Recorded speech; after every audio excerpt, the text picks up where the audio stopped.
नेहरू युवा केंद्र डोडा ने चल रहे आजादी का अमृत महोत्सव समारोह के एक भाग के रूप में फिट इंडिया फ्रीडम रन 2 का आयोजन किया, जिसमें 75 से अधिक युवा स्वयंसेवकों ने प्रशासनिक अधिकारियों और पीआरआई पदाधिकारियों के साथ भाग लिया।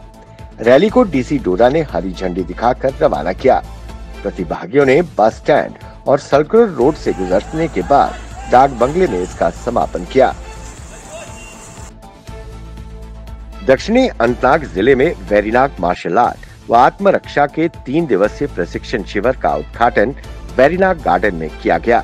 इस मौके पर डीवाईएसपी डोरू वेरीनाग, मोहम्मद इकबाल अहंगर, वरिष्ठ martial art trainer Syed Iftikhar Hussain व अन्य उच्च अधिकारी मौजूद थे।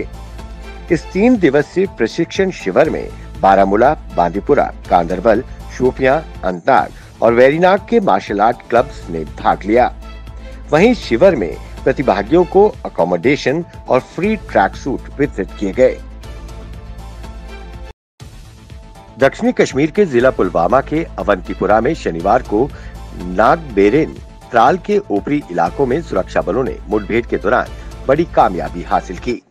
पुलिस, सेना और सीआरपीएफ के संयुक्त दल ने मुठभेड़ के दौरान जंगल में छिपे जैश ए मोहम्मद के 3 आतंकवादियों को मार गिराया है।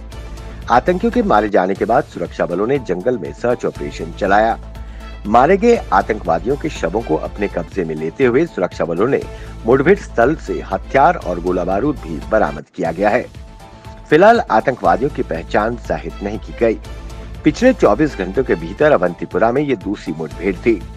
इन दोनों मुठभेड़ में सुरक्षा बलों ने अभी तक 5 आतंकियों को ढेर कर दिया है।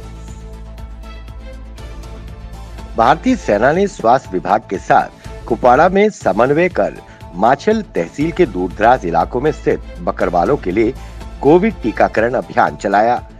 बकरवाल समुदाय काफी वक्त से कोविड वैक्सीनेशन और पशुओं की चिकित्सा व सहायता की मांग कर रहे थे।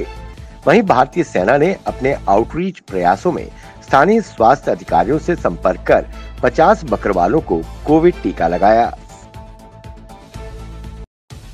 कुपवाड़ा के करनाल क्षेत्र में सीमा पर्यटन को बढ़ावा देने के लिए उत्तरी कश्मीर ऑफ रोड एसोसिएशन द्वारा शक्ति विजय बीडीई भारतीय सेना के सहयोग से एक बाइक रैली का आयोजन किया गया, जिसमें काफी संख्या में युवाओं ने भाग लिया। रैली चौकीबल कुपवाड़ा से शुरू हुई और दांतवल करना में एलओसी पर अंतिम पॉइंट पर समाप्त हुई। हैरानी की बात यह है कि सीमा पार पीओके के सैकड़ों लोगों ने बाइक रैली और शो भी देखा। दोनों देशों के बीच संघर्ष विराम के बाद ऐसा पहली बार हुआ है कि इस दौरान रंगारंग कार्यक्रम भी वहां पेश किए गए। वहीं रैली में भाग लेने वाले पार्टिसिपेंट्स ने स्थानीय प्रशासन के साथ साथ उच्च अधिकारियों से इस जगह को देखने और उसे पर्यटन केंद्र बनाने की अपील की है। जम्मू कश्मीर की पूर्व मुख्यमंत्री एवं पीडीपी मुखिया महबूबा मुफ्ती ने बेतुका बयान दिया है। उन्होंने कहा कि अपने पड़ोसी अफगानिस्तान को देखो, जहां से महाशक्ति अमेरिका को अपनी सेना वापस बुलानी पड़ी। अमेरिका बोरी बिस्तर बांधकर वापस जाने पर मजबूर हो गया। महबूबा मुफ्ती ने कहा कि अगर केंद्र सरकार वाजपेयी के सिद्धांत पर वापस नहीं आती और बातचीत शुरू नहीं करती तो बर्बादी होगी। इसके बाद पीडीपी मुखिया ने कहा कि कश्मीरी कमजोर नहीं है, वो बहुत बहादुर और धैर्यवान है। धैर्य रखने के लिए बहुत साहस चाहिए। जिस दिन सब्र की दीवार टूट जाएगी तुम परास्त हो जाओगे। महबूबा मुफ्ती ने यह बयान कश्मीर संभाग के कुलगाम में दिया। बांदीपुरा में बागवानी के तहत एक दिन का ट्रेनिंग कम अवेयरनेस प्रोग्राम का किसानों के लिए उद्घाटन किया गया। इस मौके पर एक पैम्फलेट भी रिलीज किया गया। इसमें पौधों की किस्में और किसानों के अधिकारों का संरक्षण बारे जानकारी दी गई। इसमें 30 से अधिक किसानों व अन्य हितधारकों ने भाग लिया।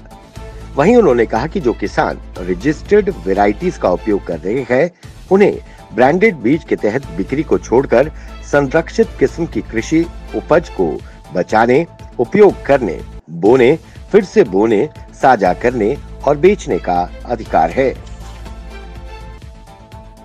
आजादी के अमृत महोत्सव के 75 सप्ताह पूर्व होने पर 75 वंदे भारत ट्रेनें देश के हर कोने से जुड़ जाएंगी। प्रधानमंत्री नरेंद्र मोदी ने 75वें स्वतंत्रता दिवस पर इसकी घोषणा की। प्रधानमंत्री मोदी के ऐलान के बाद इस योजना को अमली जामा पहनाने के लिए रेलवे पूरी तरह से तैयार है। भारतीय रेलवे की ओर से इन ट्रेनों में कई प्रकार की सुविधाएं मुहैया कराई जा रही है। रेलवे ने ट्रेन में आपात स्थिति के मामले में यात्रियों को आसानी से बाहर निकालने के लिए 4 आपातकालीन खिड़कियां सहित अतिरिक्त सुविधाओं से जोड़ा है। आपको बता दें कि देश में अभी 2 वंदे भारत ट्रेनें चल रही हैं। एक वंदे भारत ट्रेन दिल्ली वाराणसी रूट पर चलती है तो दूसरी दिल्ली जम्मू कटरा रूट पर संचालित होती है। जम्मू संभाग के बनिहाल से उत्तरी कश्मीर के बारामूला के बीच अब ट्रेन बिजली से दौड़ेगी। सरकार ने 130 किलोमीटर लंबी इस रेल लाइन के विद्युतीकरण के समय सीमा मार्च 2022 निर्धारित की है। परियोजना को निर्धारित समय पर पूरा करने के लिए कार्य जोर शोर से जारी है। परियोजना का करीब 70% कार्य पूरा हो चुका है। 3 एजेंसियां जम्मू कश्मीर सरकार, इरकॉन और भारतीय रेलवे मिलकर इस परियोजना पर दिन रात काम कर रही है और इसकी निगरानी सीधे प्रधानमंत्री कार्यालय द्वारा की जा रही है।